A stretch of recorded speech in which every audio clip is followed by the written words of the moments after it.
嗨，大家好，我是坦平树。今天是2025年2月13号。这一期咱们继续胡聊胡市、胡指胡 A， 还有胡一静老师。今天胡市的走势也没什么好说的，震荡。有网友说，港股吃肉 ，A 股挨揍，就这么一个行情。我想明天是周五，明天应该会给出方向性选择，是往上走还是往下走。这里还是奉劝金融消费者，往上走不要追，而是要减仓；往下走可以再看一看，基本面没有任何变化。就监管部门现在3令5申的要打击这种小作文，信息披露要规范，但是有什么用？一切照旧，外甥打灯笼，一切照旧，没有任何改变。比如说昨天下午这个彭博社的小作文，就是下午14点42分发出的，万科的港股14点40分启动， A 股是14点41分启动。那给人感觉就是有人前面刚建完仓买完，后面开始把小作文发出去，后面这些金融消费者就蜂拥而至，来了一个涨停。这关于这个小作文内容，昨天咱们节目也说过了，小作文起不起作用，就是说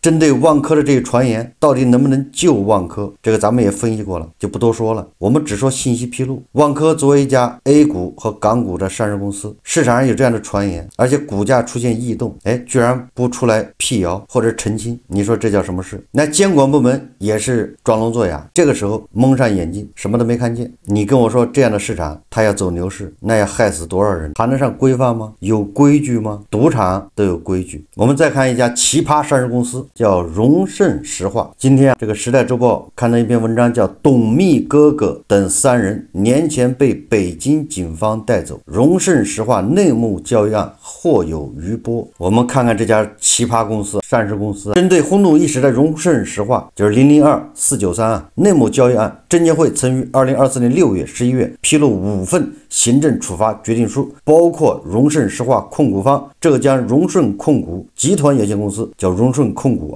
旗下员工在内的6名涉案人员被处罚。日前，时代周报记者从知情人士处获悉，该内幕交易案的在受到证监会行政处罚后并未结束，有3名被处罚人员于年前被北京警方带走，或涉及相关刑事犯罪，其中就有荣盛石化董秘全卫英的哥哥全卫军。时代周报记者2月10日致电全卫英，询问全卫军被警方带走的消息的真实性，在沉默约3秒钟后，全卫英表示针对媒体采访会有专门的 PR 联系，其他未再做任何回应。半小时后，有自称荣盛石化 PR 的人士致电时代周报记者，表示董秘告知有媒体咨询事项，因此来对接。对方称自己是隶属于上市公司董办的 PR， 相关采访需要发邮件到公司邮箱，公司会通过邮件回复。2月11日，荣盛石化邮件回复称，证监会披露的行政处罚决定书中涉及到的被处罚人员非上市公司员工。时代周报记者，你核实的事项不属于上市公司信息范围，也就是这些外交辞令把你一推365。多人近水楼台，提前知晓内幕。荣盛石化内幕交易案要追溯到沙特阿美入股一事的信息披露。2023年3月27日晚间，荣盛石化公告，荣盛控股与战略合作方，就是沙特阿美全资子公司叫 AOC 签署股份买卖协议，你将持有公司 10.13亿股转让给 AOC， 作价人民币 24.3元每股。这个肯定是一个大手笔了。这个早在2022年，沙特阿美就开始与荣盛控股商谈收购荣盛石化股份。同年8月25日，沙特阿美副总裁与荣盛控股董事长以视频方式签订谅解备忘录，双方同意就股份买卖事宜及原油采购事宜进行合理讨论。2023年1月4日，荣盛石化组建沙特阿美股权协议微信群，为内幕交易的信息传播埋下伏笔。那么这个群里面的人就有可能泄露信息，有人居然在荣盛石化低点大量的买入。根据行政处罚书披露的信息，内幕信息知情人全卫英有很多朋友，王先鹏、全卫军等等都涉及内幕交易。那这个信息到底谁给的呢？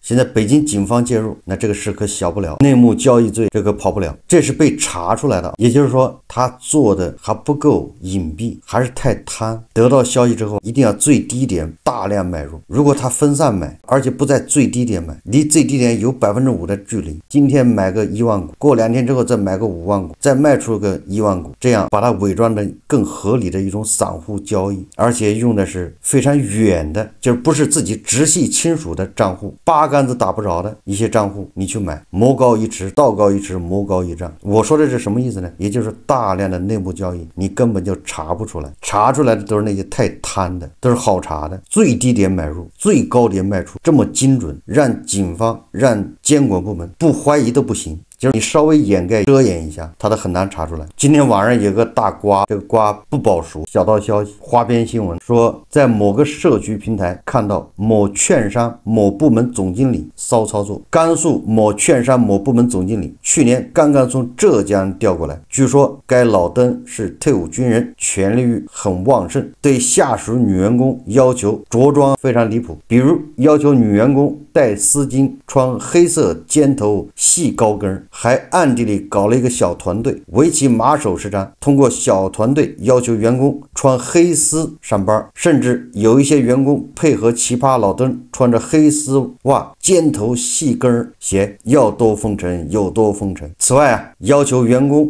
部署披头发，头发超过耳朵就要扎起来，还发了统一的发卡。有很多人对这个现象进行批评。这位券商的部门经理、部门老总在评论区还回怼，他说金融行业良好的职业素养与习惯，在某些人眼里成了变态，试问如何发展？有网友就迅速查到说，这个甘肃的券商实际上就是华龙证券，因为甘肃本地只有一家券商。然后网友就刨出这个华龙证券营业收入18.86亿降至13.44亿，并进一步减少至11.97亿。利润方面呢，从2021年的7.27亿下滑到4.25亿，并进一步下滑到3.22亿，也就是业绩和收入连年下滑。这个精力恐怕都用在管这些女员工的着装上了，这也是金融行业比较常见的，见怪不怪啊。谁让金融行业多金呢？钱多，权力大，赚钱容易。有网友说胡适就是个骗局，但是骗局跟骗局还不一样。这个胡适，很多人明明知道他是个骗局，但是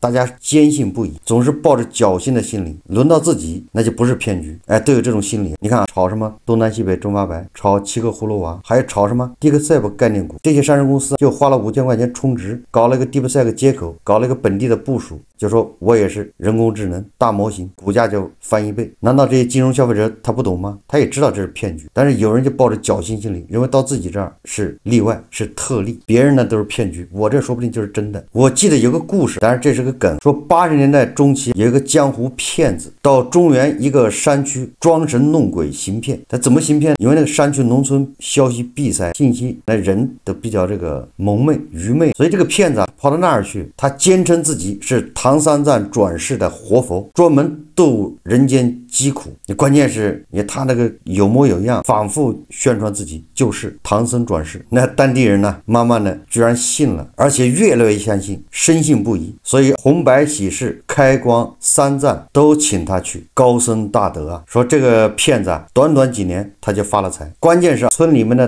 大姑娘小媳妇没少被他糟蹋，借着开光，借着驱邪治病。这个水浒里面也有这样的情节，裴如海跟石秀的老婆那过的真是悠哉的神仙日子。不过才没了几年，就出了什么事？在一个月黑风高的夜晚，这个过的神仙般日子的骗子自称唐僧的这个人居然被人杀了，而且还吃了。那到底怎么回事呢？原来村里面一个傻子看电视看西游记，结果西游记上面的妖怪都要吃唐僧，说吃了唐僧肉可以长生不老。结果这个傻子他就信了，我们村不有个唐僧转世吗？他就是唐僧。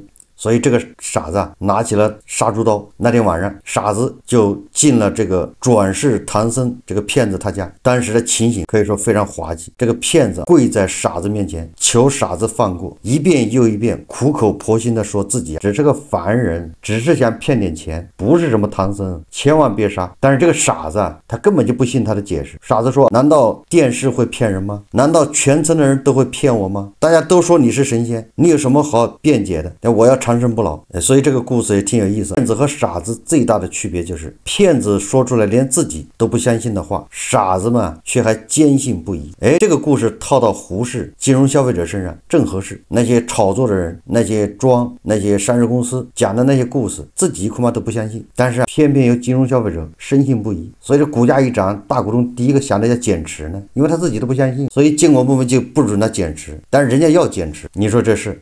我们再看看这胡锦老师今天又有感受，这个感慨南北差异。他发了个微博说不能不说中国北方的许多地方还是相对有些保守，体制内的不少机构也有同样的问题，太求稳，不怎么敢尝试新事物，怕出错，太强调秩序，结果就失去了一些机会，发展缺亮点。这是胡锦老师感受。他说希望 DeepSeek 和杭州六小龙带来围绕地区发展远见、治理思维和营商环境的新思考。哪吒2的成功则激发关于市场潜力和发展空间的新畅想。我们其实很棒的，每一个地方都打下了发展的基础，潜在的新的奇迹一直若隐若现。中国经济社会发展有着无限纵深和可能性。胡锦说关键是各地都不要把应有的自我束缚卸掉，真正释放全部活力和能量，让所有力量都活跃起来，尽情挥洒他们的聪明才智。各地政府应该依法开展社会治理，抓大放小，对企业多服务，少干预。凭什么总是东南沿海几个省领时代风气之先，其他省市本应各领风骚？这胡锦老师对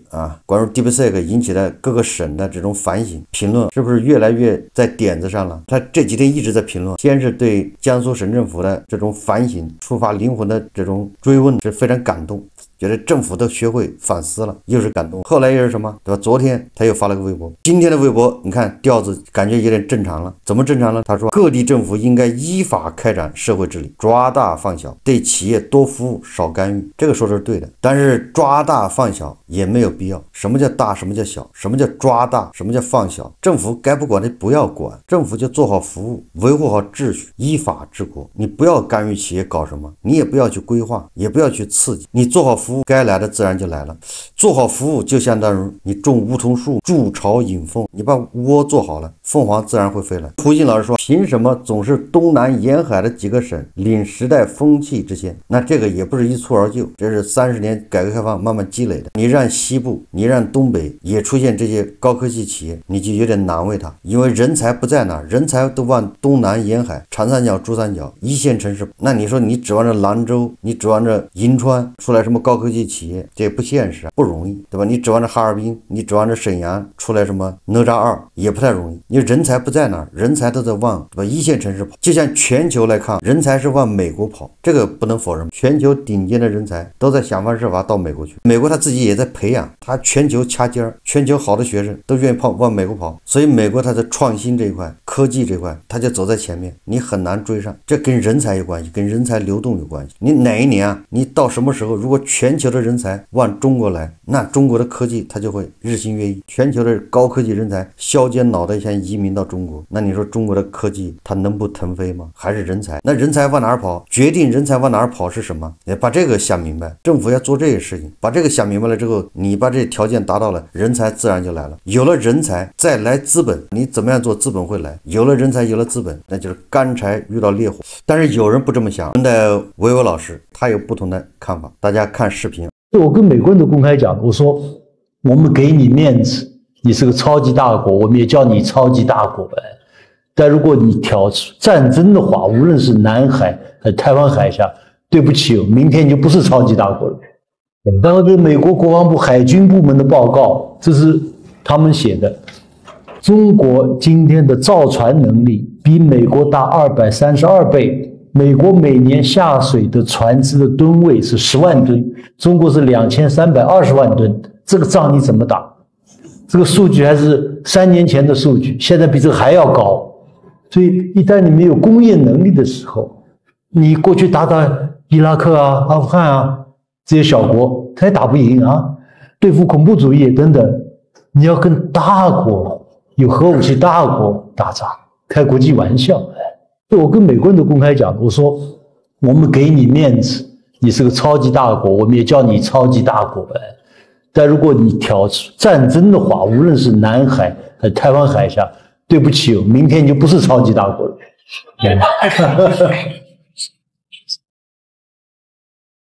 中国人给人面子，你自己理解就可以了，对不对啊？你要装腔作势来了，前面打很多招呼啊，几点几分几时几刻路过啊，然后表示自己存在感。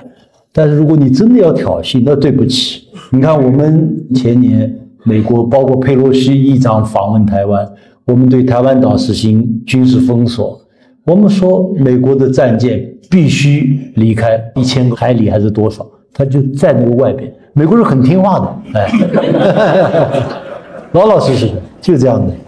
这个维维老师的观点，咱们就不多做这个评论。但是我在网上也看到了一些消息，但是这个也是传言，不一定是真的。就是说维维老师春节啊是在法国度过的，年前就去法国度春节，我就不太理解啊，为什么不待在清产是遥遥领先的大国过春节呢？为什么跑到落后的法国去过春节？难道是支边吗？扶贫吗？就维维老师说的话，维维老师自己信吗？当然胡静老师也有同样的毛病。维维老师说了，美国的中产吃不起汉堡包，或者美国的中产吃汉堡包都有点犹豫，有点贵，小贵肉疼。反正维维老师在一个节目里面说过，这个不一定是他的原创，但他说过。那胡静老师今天他也说了，说美国人没有鸡蛋吃，这个确实让人震碎人的三观。胡静老师今天发微博说，据媒体报道，他说目前美国普通老百姓在高度关切另一件事情，就是蛋荒，也是鸡蛋荒。他说您没看错，就是鸡蛋严重匮乏，价格飙升，而且让美国农业部一时间束手无策。菜篮子在哪个国家都不是小事，美国也不例外。你看俄爹那儿鸡蛋吃不起，黄油吃不起，胡静老师从来不提，他就盯住了美国人没鸡蛋吃，鸡蛋荒，终于找到美国的毛病了。胡静老师说，根据美国媒体报道，